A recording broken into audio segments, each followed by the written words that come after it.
Kanuna gel tan olan oğlum Hüseyin, ümmete kurban olan oğlum Hüseyin. Kanuna gel tan olan oğlum Hüseyin, ümmete kurban olan oğlum Hüseyin.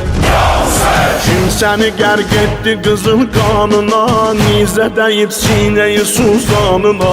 Fatimə qurban yaralı canına, ləblər yətşan olan oğlum Hüseyin.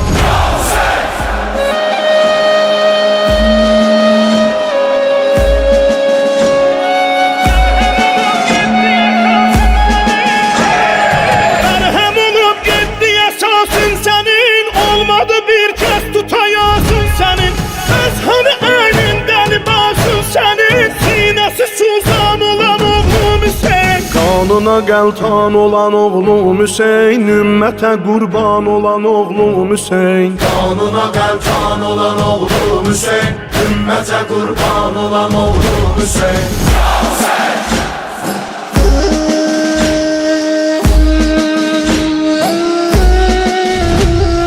Teşnələr öldürdülər qardaşını, firqəti qan eylədi göz yaşını. Kim daldan kəsdi susuz başını, xanəsi viran olan oğlum Hüseyin. Bəsləmiş idim səni sinəmdə mən, gül bədənin qaldı yer üstündə sən. Yox sənə bir qəbri qazan dəfn edən, heykəri üryan olan oğlum Hüseyin. Gəldi anındır başının üstünə, bəsmə salım yarələrin üstünə.